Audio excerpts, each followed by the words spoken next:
Greetings, I'm John Duvall. Welcome to another Truth Factor discussion. We're thankful that you've taken the time out of your busy day to either join us as we have this study live, or maybe if you're watching it at a later point in time, we do appreciate greatly your interest. If you have joined us live today, that is for this live study, I'm assuming if you're watching it, we're all alive. You can participate in our study using our chat room. And you'll notice that to the right of the video window or right beneath it, depending on how big your screen is. Just sign in as guest if you would like and input any thoughts or comments you may have. We're considering in a couple of weeks, and I don't have a definite date yet, I may be trying a different chat room. This one costs me $9 a month, and we can have up to 50 people in it, and that's about it, although we've not pushed those boundaries yet.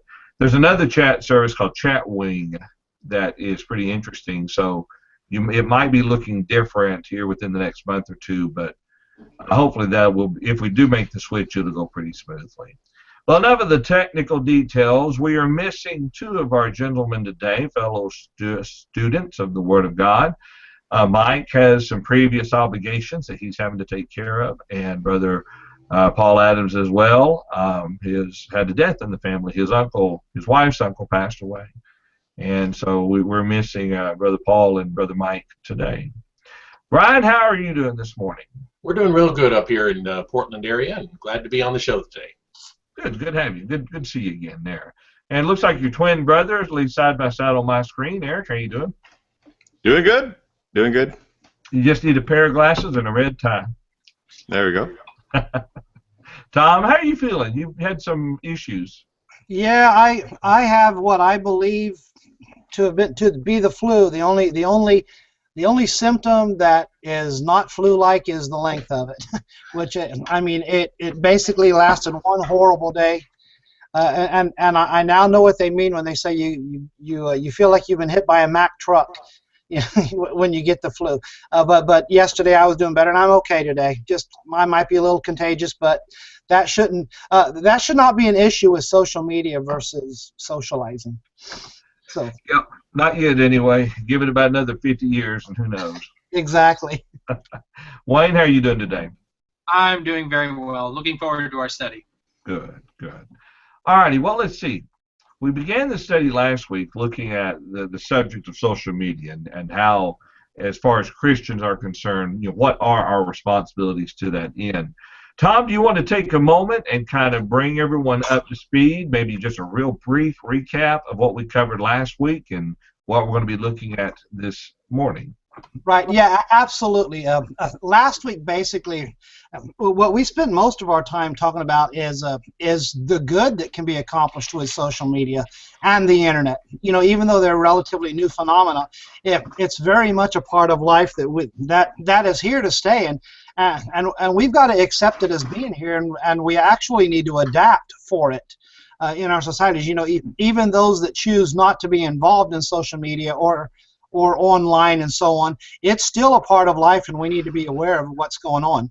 And we noted that there's all kinds of good things that can happen with the internet and social media. But there's also all kinds of evil things, bad things that can happen. As we pointed out, social media is morally neutral. That's the thing about it. It's not that which is evil. It's what you do with it. And of course that comes back to dealing with standards that govern our regulation, as we are to be an influence in every aspect of our lives as Christians. And that would include online. So even though a computer was not around when the Bible was written, or social media did not exist, we still have to govern our conduct and our standards and act like a Christian even when we are online. As if we were offline. And incidentally, if you want an example of that from first century, consider the fact that Paul communicated by a separate media by writing letters as opposed to speaking face to face. And when he did so, as we just finished 2 Corinthians, we noted in that letter that Paul took great care to make sure he was not misunderstood and that his character was not called into question based upon things that he said in 1 Corinthians. So, you actually have an example of making sure with whatever media you are communicating with, that you use proper you use proper standards, and that's what we're going to talk about today. I mean, the first standard that we addressed last week, and I can just kind of mention this, is that we need to let our light shine at all times. We're examples, whether we're face to face with somebody, where we go, or if you are online, whether you're typing a message, or whether you're engaged in an online chat, or whether you're forwarding things, you are to be letting your light shine as a Christian. And as a result of that, we need to make sure that we're not caught up in ungodly behaviors. One of the points that I had in my outline is, if something is sinful offline, it's also sinful online. And that's just the thing to remember about that. And that really brings us to where we're at today with our next point, which is how we need to consider our reputation. So is there anything anybody wants to add up to this point? Well, Tom, something to consider about, you use the term social media, and another phrase would be social networking. Yes. It dawned on me the other day that social networking has always been around. You know, it may not be to the vast level it is today with the use of electronics, but anytime the family gathered around for the Passover meal, you know, anytime people gathered together at the local temple of the goddess Diana to have some sort of worship meal, anytime people get together, there's that, they are social, and they are talking, and they are networking, as we would use the term today. And you're right, the instructions regarding our daily lives as Christians apply everywhere within our lives, whether in today's time we are online or offline. It doesn't matter. Oh yeah, absolutely. You know. I remember before computers, BC, as somebody says. Before computers, we would talk about how individuals abused the church by using it as a means of social contact. In other words, you had somebody that was in a business, and they would use the church for promoting their business, and when the church was no longer useful, they would go find another one. Well, I hadn't thought about that, but that's true. I mean, and I'm just giving that as an example of what you were talking about, you know, socializing everywhere. Yeah. So it's always been an issue. There's no doubt about that. Well, think about the telephone. You know, there was a time that you had party lines, but you still called people. Then you had three-way calling. You expand that. We've always had the ability to communicate, and therefore the dangers and so forth that we're talking about today. Right. Yeah, exactly. And incidentally, we do want to mention in the Truth Factor discussion, I have a couple of links to the outline that we are using today. One of them is the HTML, and the other one is you can download the actual Word document if you have Word. Okay. So the links are there, and they're available for you, so you can follow along with our outlines. Hopefully, you can see those things. For some reason, my web page in front of me, it's not one to open that document quickly. So I think it's dragging its feet, but I don't know if it's on my end or what. But anyways, if you have a problem, just let me know, and I'll keep trying. So, all right. Anybody else have any thoughts before we dive in with the next point? Okay. All right. Well, the next point we want to make then, you know, in dealing with social media is that we have to consider our reputations. Reputations are extremely important, and I'm convinced that that's one of the things that the Bible does emphasize as being important. When we talk about integrity and when we talk about character, reputation's involved. Proverbs 22 and in verse number 1. Proverbs 22 and in verse number 1, it says, "A good name is to be chosen rather than great riches, loving favor rather than silver and gold." So, you know, a good name is by far better than all the wealth in the world, because and we know that for a lot of reasons.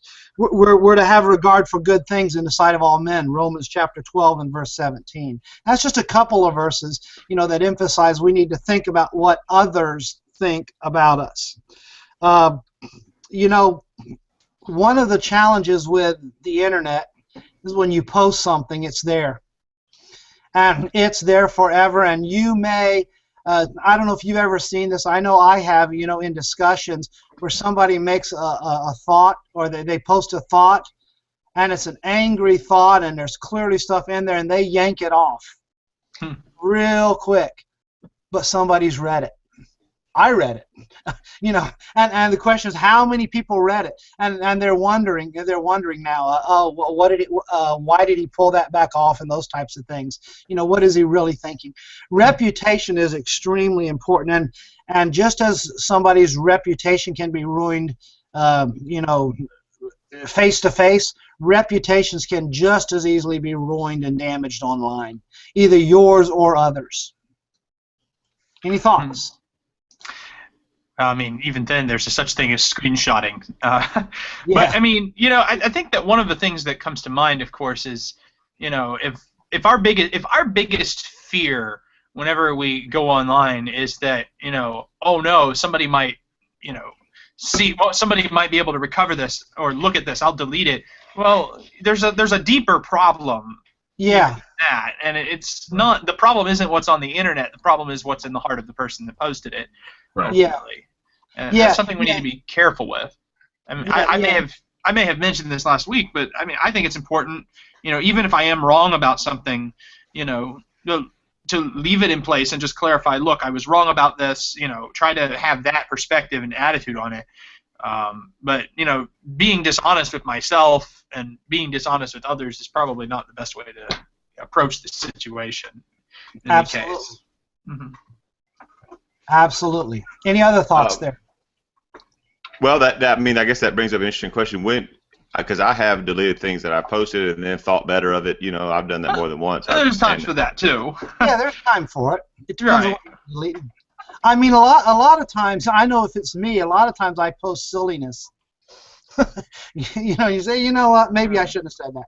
And I'm going to go ahead and pull that off. I mean, it's not like I've advocated some doctrinal error or something. That's not the point, you know. But I mean, and we did talk about that last week. Right. I You know, mean, there's exceptions to that, certainly. yeah, but- yeah, exactly.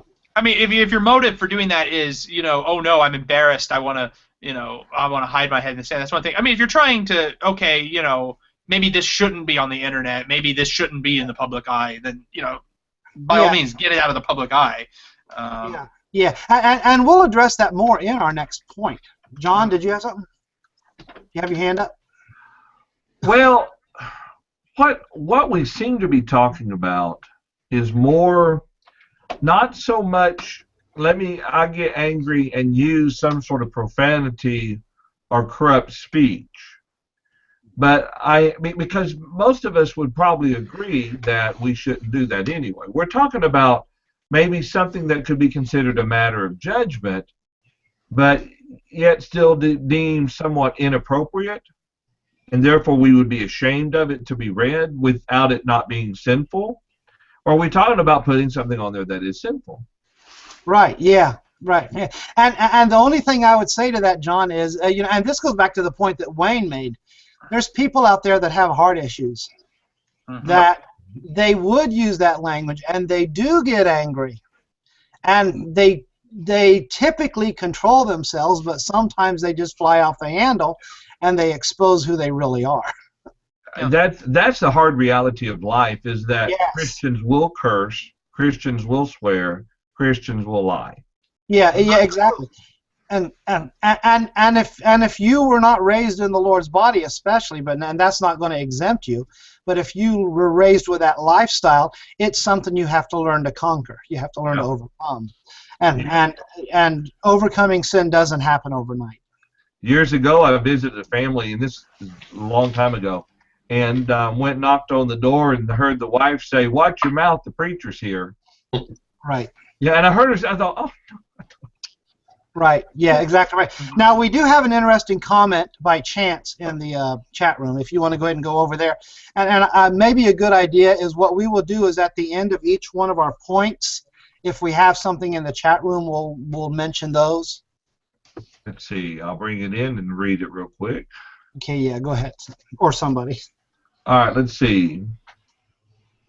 He says, Thomas, just to expand the Proverbs 22 quote, preaching the truth against sin puts preachers and teachers in a position to have their name tarnished in the name of sin by those in biblical error.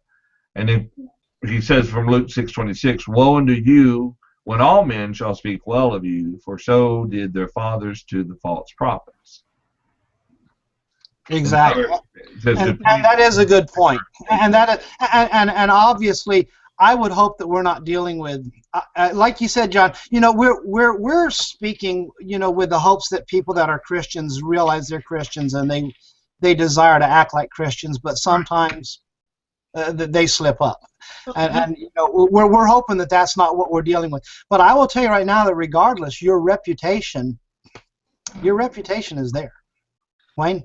This is just something I think is interesting, which is what is our obligation whenever people are saying things that are wrong on the internet?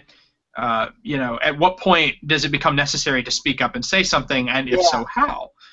Because I think almost all of us could testify to this. I've witnessed this multiple times, where you know an argument will break out. It'll become unkind very quickly. It won't be very civil, and above all, what will happen is one person will make the excuse and say, I'm defending truth, so that, you know, I have the right to do this and make these points. And of course, you know, to the outside observer, it looks bad.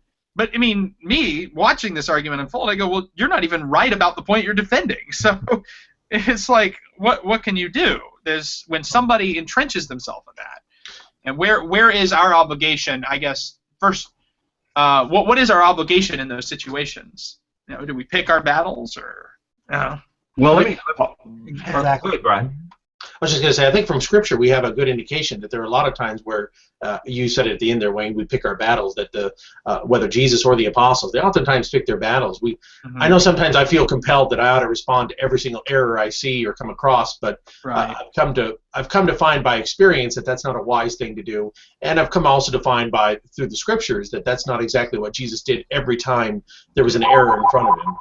Well, I mean, you look at the apostles were arguing about who was the greatest, and Jesus' response, you know, wasn't to beat him upside the head and say, y'all are a bunch of nincompoops, you can't figure this out by now, haven't you listened to a word I've said? You know, he just kind of, they're sitting in the boat and he goes, watch out for the leaven of the Pharisees and of Herod. You know, which he gives them a cryptic statement and just kind of leaves them to untangle it. Yeah, to figure it out. Exactly. You know. Exactly. I mean, there are different approaches to people who are professing error. I mean, those who are professing it honestly or who've come to the wrong conclusion honestly, well, they need to be treated with honesty and gentleness. I mean, you know, I think there might be a time when, yes, there's a point where you do put people in their place. I mean, I kind of have a rule for myself in general. You know, it's like anybody else who's arguing on the internet, I can leave it alone. Somebody comes into my area, my designated. If somebody responds specifically to me, then you know we're gonna have words. But yeah, exactly. Or if you're the one that posts something in the first place, you might have to respond. Eric, I perceive you might have an interesting verse in mind that might relate to this discussion. I was just what we've been talking about. What Brian said reminds me of Paul's warnings, and there's actually several of these to Timothy and Titus as evangelists to avoid foolish, ignorant controversies that just, you know, cause. And unfortunately, there are people who live to stir up that very kind of thing, especially on social media. Yeah. You know, they see something that's ripe to get a whole bunch of you know, drama stirred up, and they just seem to thrive on that kind of thing. And I think it does require judgment and wisdom. I've heard both those words, I think, in the last two comments of deciding when to engage, when to keep your powder dry, so to speak, when to just sort of say, you know what, that's not going to be helpful. Not always easy to know. Yeah, exactly. Yeah, Brian, your thought there? Go ahead. Sorry. Well, I've always heard the expression, there's a difference between contending for the faith and being contentious for the faith. Mm-hmm. One of those is righteous and one of those is unrighteous. That's right. That's a good place to put it. Yeah, John. One thought real quick, Tom, and then it's fine if y'all move on to the next point. That'd be fine with me too. In answer to your question, Wayne, what came to my mind, and when I talk about social networking, social media, to me, here's an analogy of it of sorts. You're walking through Walmart and you overhear a conversation of a religious nature, and you overhear someone say something that's unscripturally wrong. Now, this person is technically a stranger to you, but you're in the presence. You know, would it be okay to ignore the conversation, or must we jump in? And to me, Facebook is kind of that way. Although you've been gracious enough to friend all 955 friend requests, but in reality, a lot of them are strangers to you. Yeah. You know, and so I agree with everything. I agree with what everyone has said. There's a time and place, and we have to exercise our judgment. You know. Yeah. Exactly. And some people, by the nature of the nature of what they have created, you know, there are some blogs out there that literally have thousands of followers, and I'll guarantee you, not all of them are believers. You know, I mean, you know, I learn that every day. You know. Reading all the comments isn't. Yeah. Just yesterday, I saw a post from a gospel preacher that I have confidence in, and it was dealing with something that was discovered 300 million or doorknobs discovered 300 million or in the midst of 300 million year old coal, you know, and talking about carbon dating, and then somebody who has atheistic tendencies commented, you know. So I mean, you know, don't think that your audience is all going to be in agreement with you or understand what you're saying as you say it. Yeah.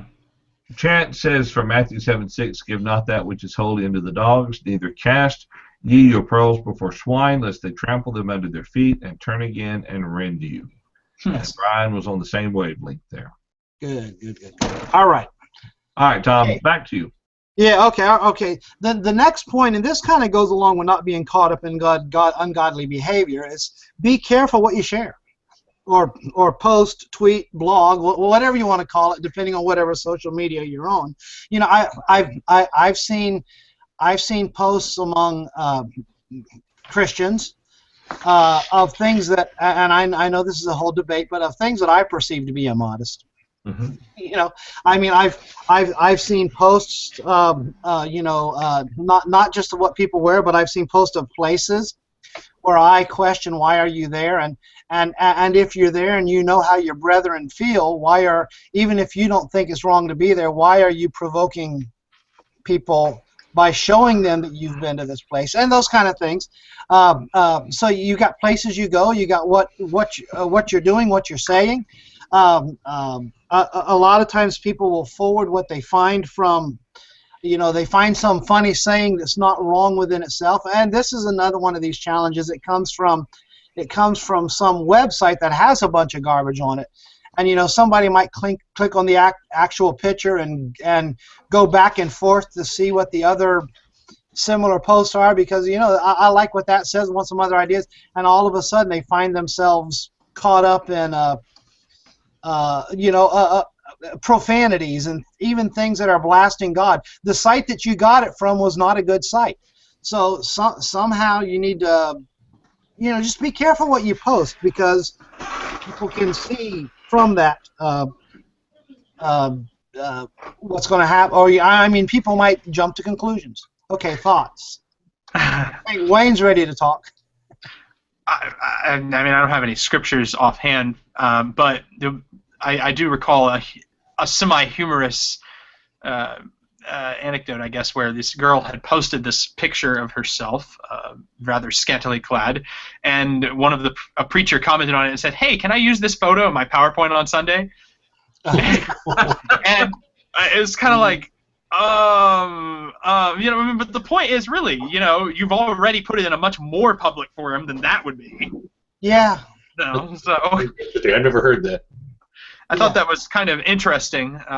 I don't think I had the boldness to say that kind of thing online, but it was pretty amusing to look at. Well, and you have a double side to this discussion too, Tom, and you kind of made me think about this.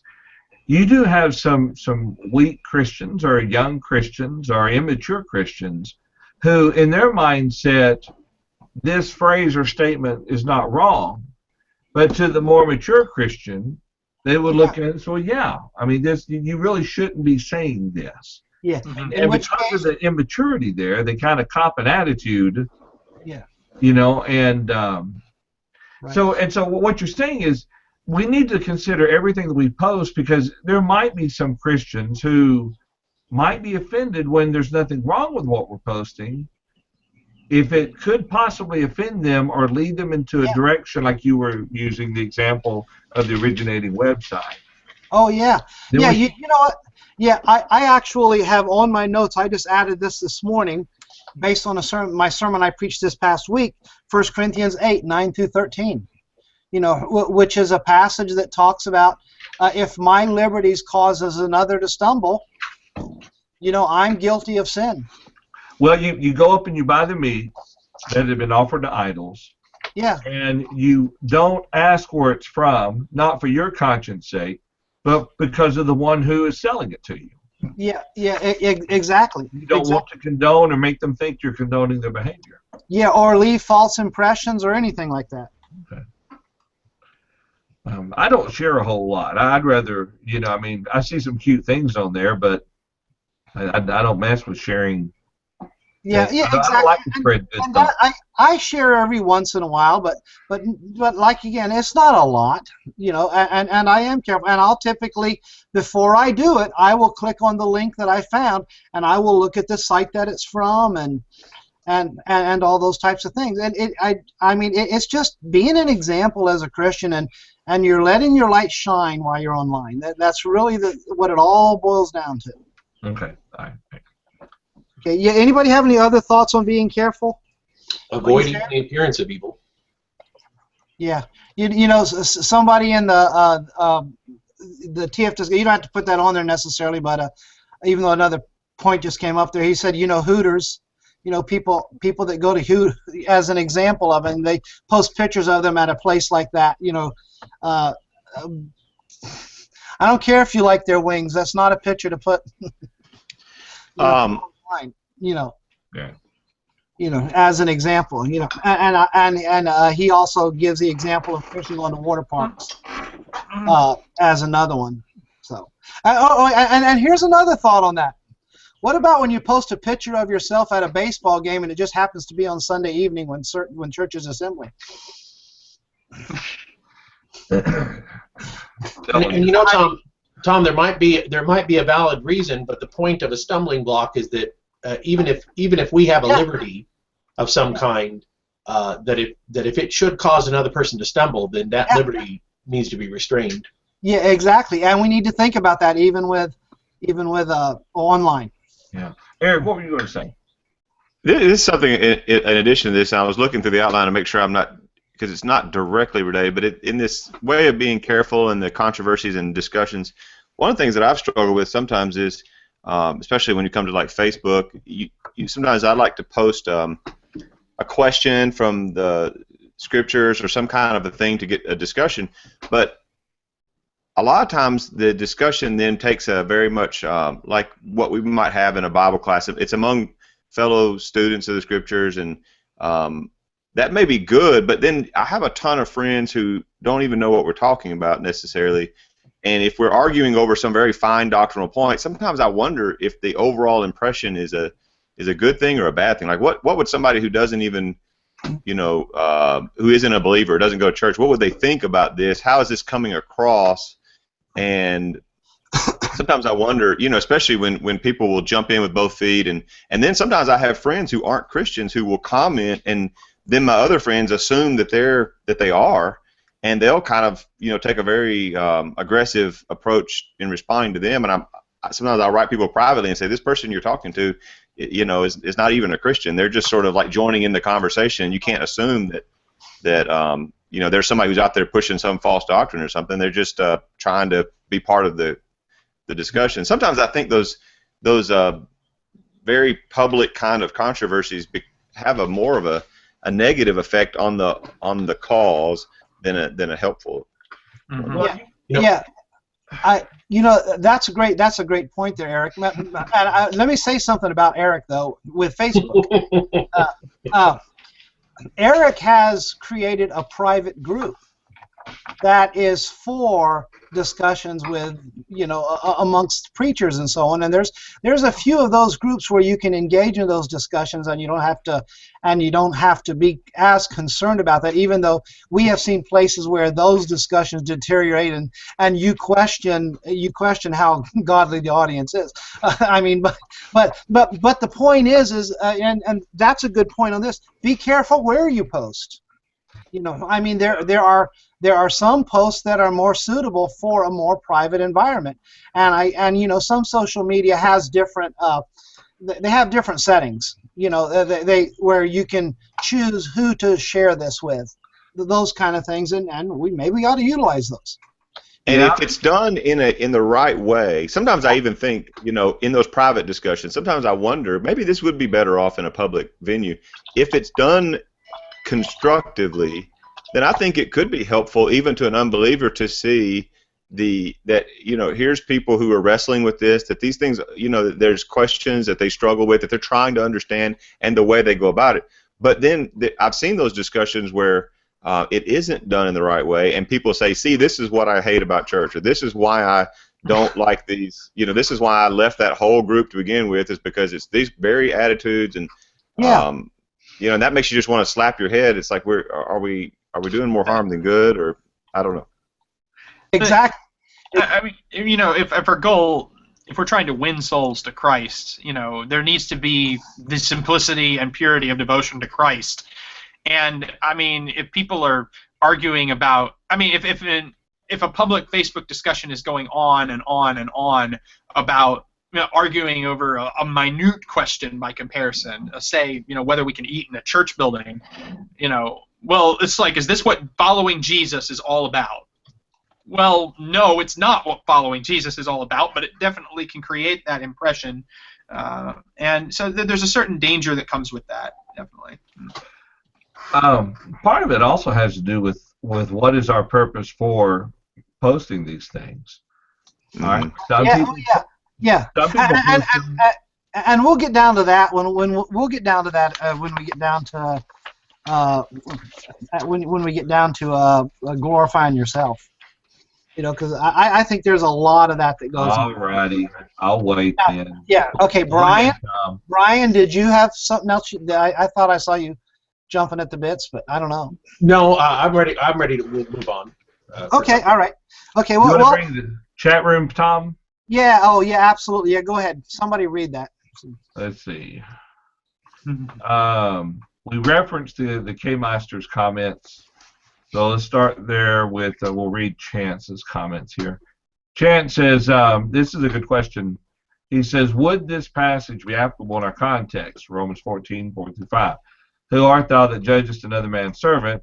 To his own master he standeth or falleth. Yea, he shall be holden up, for God is able to make him stand. One man esteemeth one day above another, another esteemeth every day alike. Let every man be fully persuaded in his own mind. Brian says, I think that this is exactly the thought. We must use our liberty carefully. Yeah, exactly. And we do. And I was going to say, and we certainly need to think about others in those things. But yeah, I think that's definitely a principle to consider. Anybody else, sir? Okay, well, let's go on to the next point then, which is, in addition to be careful what you share, also just choose your friends wisely. You know, there are some people that accept the friendship requests of every single person, and that's fine. But if you're going to do that, I still think you should probably use some discretion in making a distinction between your overall everybody that's in your list, your clientele or whatever you want to call it, and your other list. You know, who's your closest friends and so on. Do that. The Bible talks about how important friends are. You know, we all need friends. But at the same time, it also warns us, like 1 Corinthians 15 and verse 33, as you read there, evil company corrupts good habits. Yep. The warnings about leaven, Galatians 5:9, 1 Corinthians 5, verse 4 or 5, I think, or 6. You know, a little leaven leavens the whole lump. But we need to be aware of influences. And my point in this is, it's not so much who you have as friends on your line; it's what do they post. You know, if you have friends that are not Christians that are posting the immodest pictures, the profanities, or you know, I even have distant family members that have posted anti-God posts. You know, so I mean, if you've got people posting that stuff on your whatever you call it, your feed, if you got people posting it on that, you need to at the very least block the content. And if for some reason that seems to be the habit of that particular individual, you may want to completely delete them as a person, because there's a good chance they're going to put something on there, or hide them as a person, because there's a good chance they're going to put something on your post that you don't want to be associated with. Wayne, I saw your hand up. Yes. Well, I mean, a couple things. You know, I mean, I'm saying this as somebody who doesn't friend just anybody. I'm very, very picky about. Well, I mean, I have to know who you are. Yeah. I have to at least have had some contact with you other than Facebook before I'll friend you. But you know, one of the things, I don't think I've ever unfriended anyone, actually. Sometimes they'll unfriend me, but that's a different issue. But 1 Corinthians chapter 5 said something I thought was relevant. When Paul writes, I wrote you in my letter not to associate with immoral people. I did not at all mean with the immoral people of this world, or with the covetous and swindlers, or with idolaters, for then you would have to go out of the world. But actually I wrote to you not to associate with any so-called brother, if he is an immoral person, or covetous, or an idolater, or a reviler, or drunkard, or swindler, not even to eat with such a one. Does that passage, would that have any application, I guess, in making a distinction between brethren who are kind of going off the rails and who should know better, versus those who are unconverted that we might still want to keep the door open for? Yeah, I would say yes, in a sense. I understand the point, but but if they are posting things that are derogatory, obviously you've got to hide those posts. And right. And I think one of the challenges of accepting just everybody, you know, especially if for some reason you've got some kind of a following where you're going to be amassing literally hundreds and hundreds of followers, you're not going to be able to police everybody that puts something on your timeline, and so who knows what's going to get on there. So I mean, if you I would say if you catch somebody or something, and that's all they do is constantly deride, and you don't find out about it, you know, that might be. But you do make a good point though, Wayne. I mean, we're trying to be examples, and the whole point is use social media for good. You know, Brian. Go to Eric next. I think he's waiting longer than I was. Okay, Eric, I'm sorry. No problem. I would say, too, I think something, Tom, that sometimes people don't understand, particularly about Facebook and the way that it works, is if you're friends with somebody and they post some rant, you know, and it shows up in your newsfeed, unless they have tagged you or posted it on your wall, none of your friends can see that. So it doesn't matter whether you hide it or leave it. The only person who sees it is you from your newsfeed. Okay. Nobody else knows that I've got this wacky leftist friend who constantly, you know, shares that kind of stuff. I didn't know that.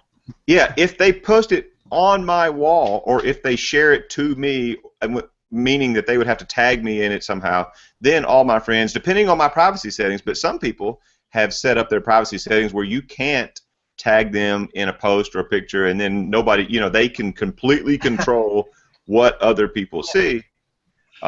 It does bring up a thing, though. Sometimes I have had friends, knowing that I'm a preacher and they're not, you know, they don't share it in all of our, you know, views on things, who've tagged me in, you know, cute little comics or something that have something to do with preaching. But there's some, you know, like maybe it would call me pastor or something, you know, or it would imply something that I doctrinally wouldn't necessarily agree with, but I sort of hate to just because I know that they don't understand.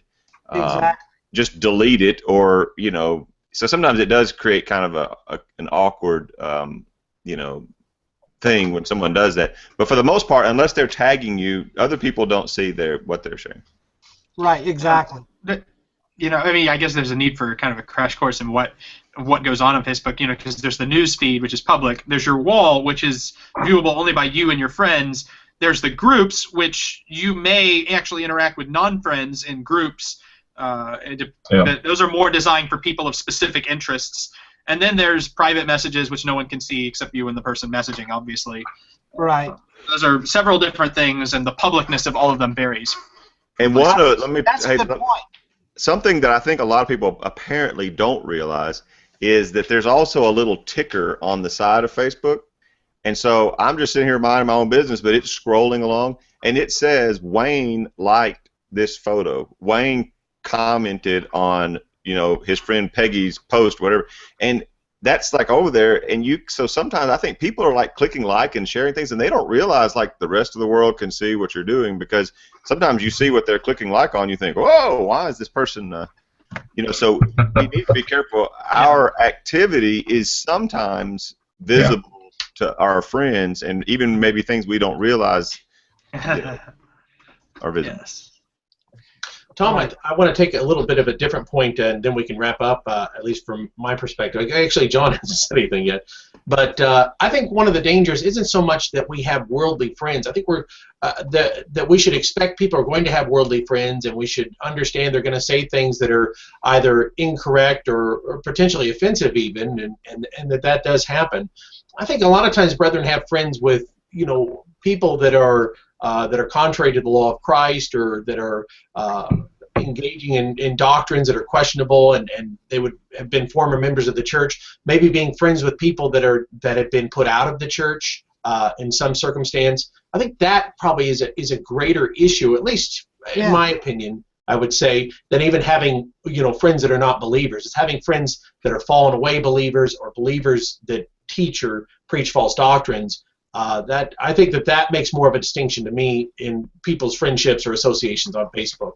Yeah, and how does that apply to the 1 Corinthians 5?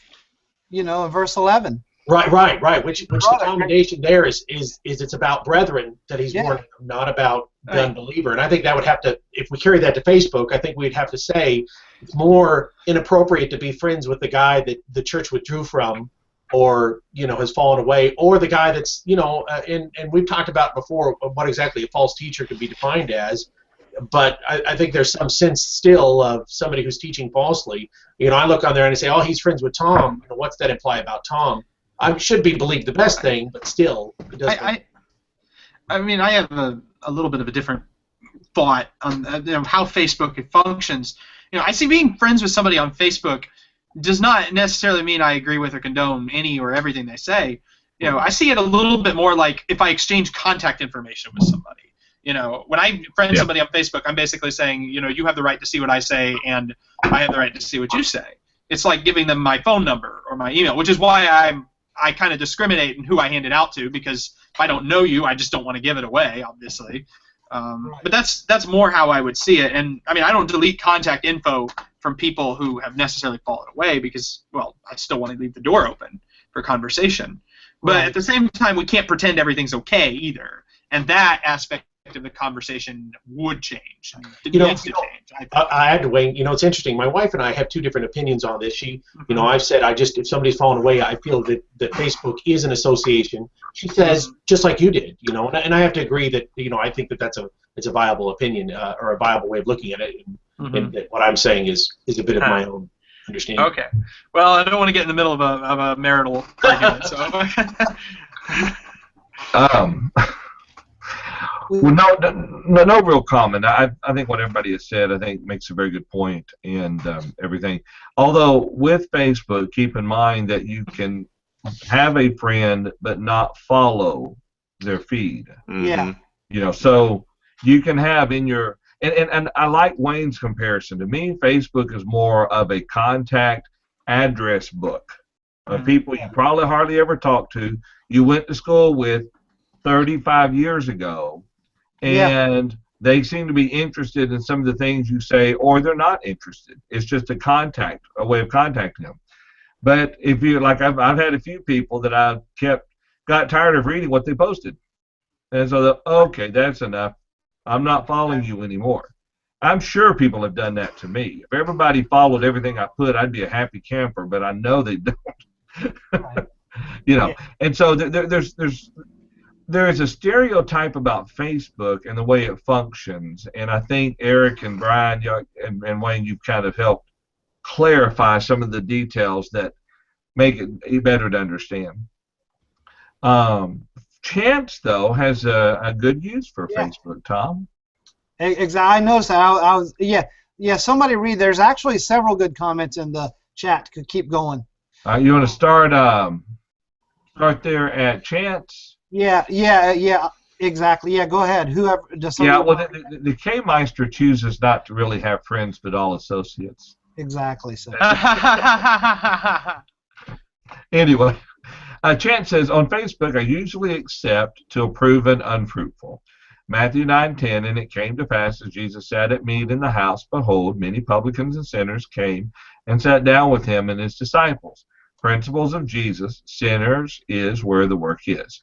So, Chance says, Facebook for me is 90% evangelism and a bit of 10% just me, my past picks, etc. K. Meister says, I can't say I disagree with being friends with those withdrew from. I've got some as long as you are trying to get them back to the Lord. Yeah, there you go. Yeah, if that is your goal. And that becomes that's displayed in the way we post things, incidentally. I mean, when we think about it, you can tell who your closest friends are, or your friends can tell if your posts with them are more formal. Well, but let me ask you this question, Tom. Okay. Yeah. You've got someone in the congregation that has clearly fallen away. Maybe it's an unscriptural marriage they're refusing to change from. Maybe, as with most of the time, they've just quit attending and no efforts are bringing them back. And so you stay their friends on Facebook, and they start posting pictures of their kids or grandkids, and you like how cute, how beautiful. They say, I got a new job, and you go, that's great, wonderful to hear.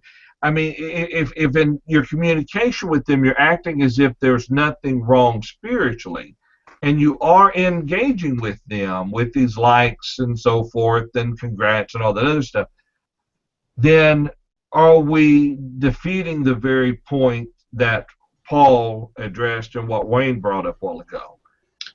Shouldn't we somewhere or another have to put a stop to that and quit making all the comments that seem to support what's going on in their life, and instead send private messages to them? Hey, your grandkids are beautiful, but we'd love to see them, and we'd love to see you back here in services. John. Right. And incidentally, that should be said privately. Send them a private message to say that. Well, that's why I said send them a message, but yeah. I think one of the problems is a lot of times we try to outthink God when he talked about withdrawing from people. We try to say, well, I know God wants this, but I think it's more effective if I do that. Yeah. And I think really what the Christian mind is supposed to be putting on is the idea of saying, what does God want me to do with this situation, not what do I think the best way to bring somebody back is. I think a lot of times that's where people defeat themselves, as they start thinking, well, I think I could probably outthink God on this.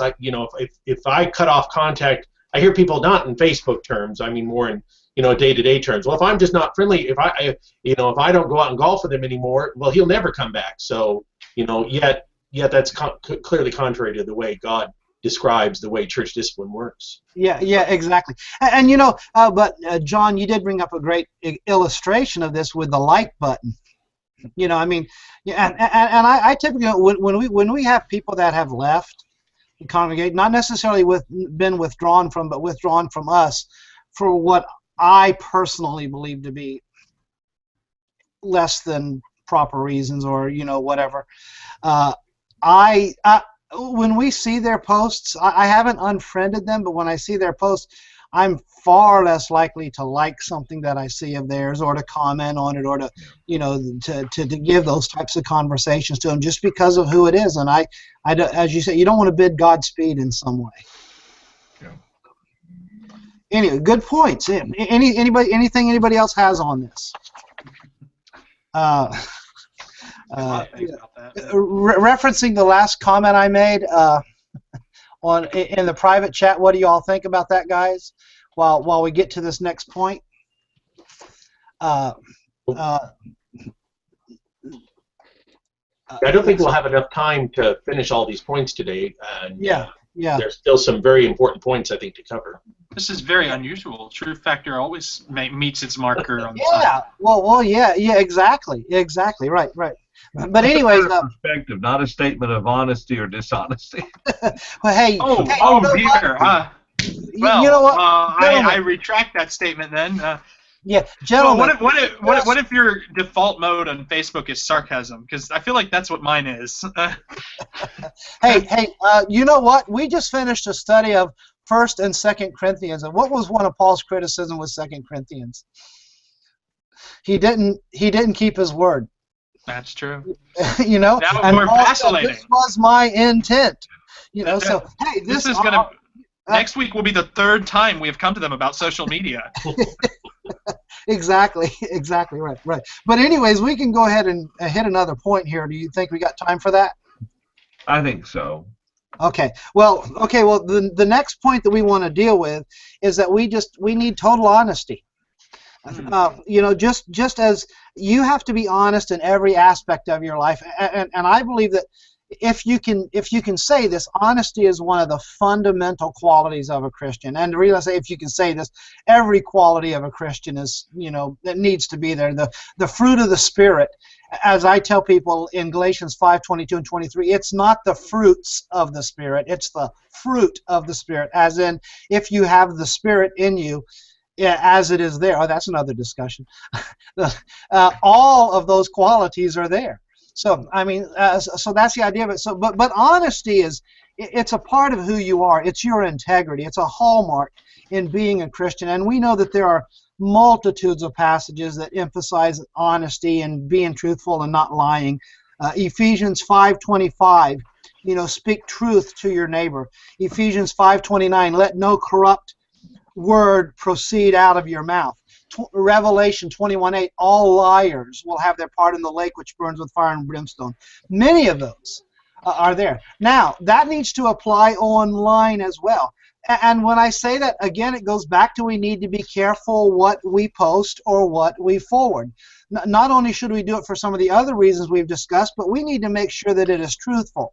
You know, we've heard the joke about, you know, everything that is on the internet is truthful, and it was a quote by Abraham Lincoln or something like that. You know, you know, I mean, and it's making the point. You know, just because something is said on the internet does not make it true. And we need to learn that because there is so much misinformation out there. People express their prejudices often with extreme prejudice, and you know we're in a political cycle now. You know, this year there's a lot of politics, and whoever your candidate is, and you love to post on Facebook, is those things that you're posting that are blasting the opponent? Are they completely truthful, or are they distortions? Are they things that are made up? Are they quotes that are taken out of context? All of that is not honest. And if you're sitting there forwarding something that you have not taken the time to verify to be truthful, are you not complicit in spreading a lie? And so honesty is extremely important, and I think we have to seriously think about that as we engage in social media. Thoughts? Well, Tom, we've done that for years. So-and-so tells me something, and then I'll turn around in my conversation with other preachers. Let me tell you what I heard about so-and-so. Yeah. You know, this is nothing new. Obviously, we're always doing it. Oh yeah, you know, and the sad thing is even if somebody realizes that what they said was wrong, or they recant it, we conveniently forget that. Yeah. Or there are some that do because they don't fail to investigate. They just forward. They just quote. And like and if it makes your guy look good and the other guy look bad, that's all the more reason. Never mind if it's truthful. Yeah. Right. Tom, what about millions of examples of this? You know, Tom, I think a lot of times Christians are drawn into things like the evidences issues. You know, have you guys ever received that NASA found the missing day of Joshua kind of thing? Yeah. It's not true, but it's, you know, but we think, well, it's credibility to Christianity, so I'm not even going to think about it. I'm just going to repost it. Yeah. I mean, the other example, another great example I've seen of that is they've discovered chariot wheels in the Red Sea. You know. Right. You know, doorknobs and coal. I mean, these are all things that the doorknobs and coal. I just don't know if it's legitimate or not, but I'm not going to post it because I just don't know. You know, that's a good point. The chariot wheels thing, I looked it up, was actually the product of a satirical website trying to make fun of Christians. Oh, that's so bad. Yeah, That's the worst one. And that's the absolute. I can't help. Let's get a straw poll here. How many of you, if something is ridiculous and you've investigated it, found it to be false 90% of the time? I mean, if it's an outrageous claim, Always. 90% of the time, it's a lie, or it's a gross exaggeration of the truth, completely taken out of context. But yet it's forwarded as, this is why this person's so awful. There are political candidates, without getting into it, that I disagree with what they do, and I believe I disagree with them, but I don't need help proving why I disagree with them. There's enough to say that's genuinely that I can prove without having to exaggerate on it. All exaggeration does is discredit you, and it discredits your integrity and your honesty. And if they can't believe you on that, what's going to make them believe you when they quote a scripture? Proverbs 17, verse 4 says that an evildoer listens to wicked lips. A liar pays attention to a destructive tongue, which is interesting that it phrases it that way. We think of a liar as someone who tells lies, but that passage seems to suggest that a liar can be someone who listens to lies, too. I mean, so often I'll hear people, I'll point out to people, I say, that thing you posted wasn't really true. You should be a little more careful. And they'll make the excuse and say, well, I'm just forwarding along the message, or well, even if that story isn't true, the point is still valid, or something like that. That's the kicker. They don't appreciate. They're like frustrated that instead of being like, oh, okay, they don't want to know. It's I mean, we're supposed to speak truth with one another. Lying is not okay, whether it comes out of our mouth or whether it comes out of our share button. And when we circulate information that is false, and without bothering to do the simple fact check, and it usually just takes a 60-second Google search most of the time. When we don't do the simple fact check, we are just as culpable as the liar. Amen. Exactly. Well said. We gotta stop that. I mean, it's like, it's, and our tendency is so often that anything that validates what we already believe is automatically, it must be true. That's why they circulate fake stories about Albert Einstein having a showdown with an atheist professor, even though the thing is totally made up. But people circulate that story as if it were true, and or I mean, any number of things. And if it sounds credible, if it sounds like it lends credibility to your position, we're so likely to accept it uncritically, and that's not appropriate. Absolutely. Here I think is where the problem lies, though, with dealing with this. Some people intentionally repeat or say something knowing full well that it's false, but they're trying to deceive you. But I think you have some people who have honest and sincere, maybe not honest, but have sincere hearts, and it would be like us repeating something that we've heard. The difference is with the internet, we could verify it pretty quickly. Yeah. And while our intentions may not have been to deceive an individual, if we spread what is untrue, well, then we have spread what is untrue, and we it's want still to a lie. culpable. Did any of y'all get any of the notes that the moon is supposed to turn green on April 22nd? Cool. No, I hadn't heard that one yet. I won't say who told me this, because if I do, she'll get very mad at me. But I'm in the car with the female yesterday, and she said to me, "Hey, did you hear the moon is supposed to turn green?" I go, "Huh?" And she said, "Yeah, our son's teacher was telling him about it. I said, "I don't think the moon is going to turn green. The moon's color is based upon the sun and our atmosphere and the direction we view it. I don't see how." And so we looked it up, and sure enough, the moon won't turn green on Wednesday, according to Space.com. But now I don't view that as being deceptive. It seemed like a cool thing to spread. And probably Tom's area, you're talking about the politics or trying to use something to prove Christianity or creation. I think that's where the danger lies when we start throwing things out there, repeating things that aren't true. Yeah. I'm not opposed to jokes and cutting up a little bit of mine, but what you put online, they better know that it's a joke. I mean, when you put it on there, that's one of the things. There's things that are clearly perceived to be What about April Fool's joke? Yeah, and that's what I was going to say. I mean that actually, I would have expected that to be said on March 17th. I think we have someone in the chat room, and I'll call him out only on this, but I won't give the details of it just in case he's not in the chat room. But he posted something on April 1st, a piece of news information for the family, regarding the family, and people took it seriously. I mean, he let it go for several hours and finally had to clarify the truth that what he said wasn't the truth, that it was all a joke. Right. So we got to be careful with things like that. Even with that, and I agree with that. Yeah. Okay, we have several comments. I guess this is going to be our last point for the morning, I'm assuming. Where do you want to start, Tom, on those charts? Well, you got the K-Meister. You have the one about sarcasm, which was dealing with our last one. Chance, he makes a point about sarcasm. Was frequently used in the New Testament. We talked about Paul and defending himself and so on. But you find with the K-Meister, it says honesty is the best policy. All right, let's do that. Or the best quality, I mean.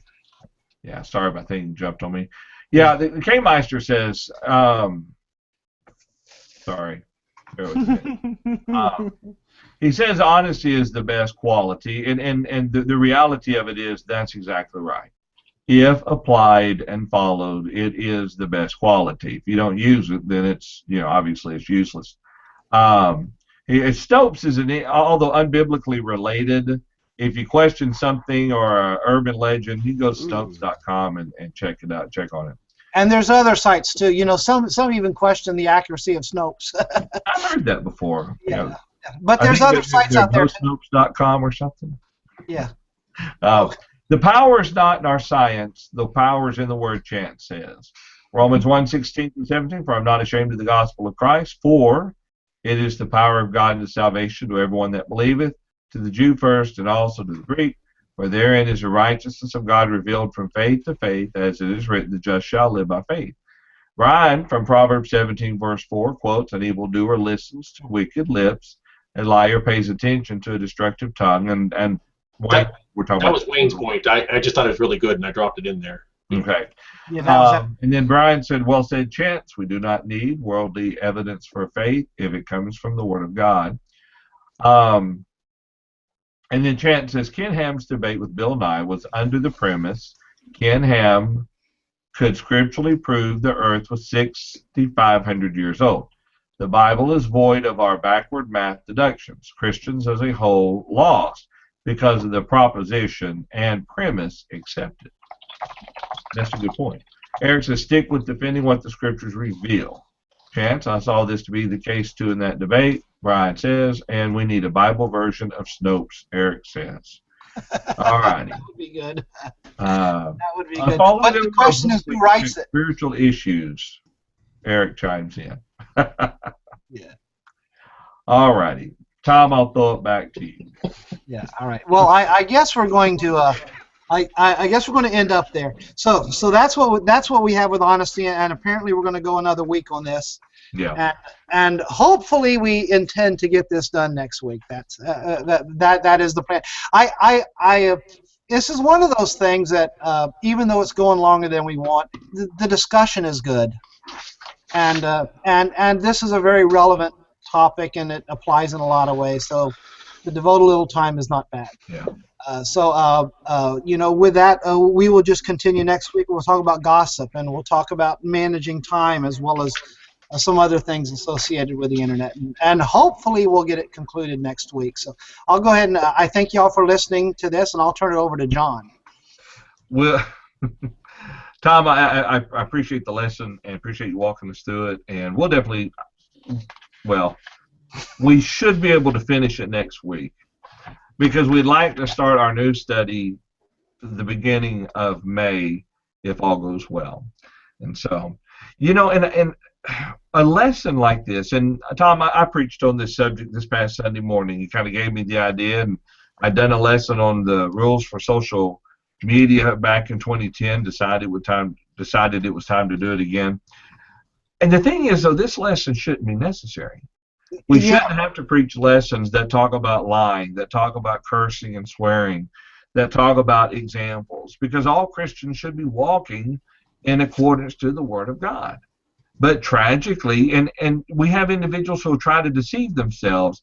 Well, yes, I agree with you, but I'm doing it a little bit different, so it doesn't really apply. The reality is it always applies, and our intentions do matter. And unless we're intentionally or sincerely wrong, we're still wrong regardless. So, but I think it's a very crucial subject, very important subject, and we'll definitely continue this next week.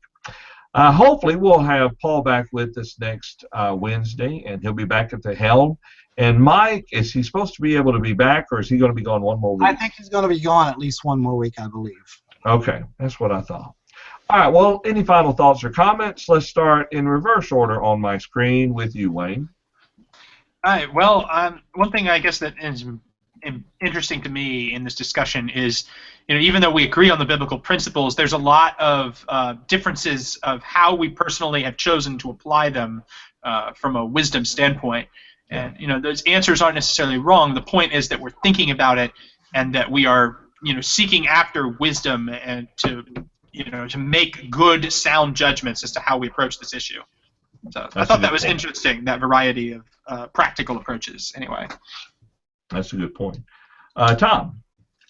Again, thanks everybody for following, and like I said, it's a good topic. I just want to one final point that I noticed with the honesty. As Christians, if we are active in social media, we ought to have a reputation of honesty and honor.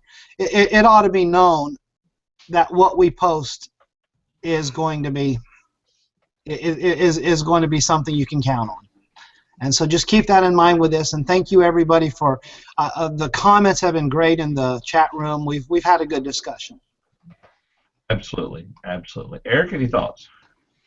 It's a very good topic, but just because it's that Facebook and social media and those things is where the world is going and where the conversations are happening, and like you said, you would think we wouldn't need to say these things, but the evidence shows otherwise. So it's good to be reminded, and we probably all can improve as we focus on the true goal. I agree completely. And Brian?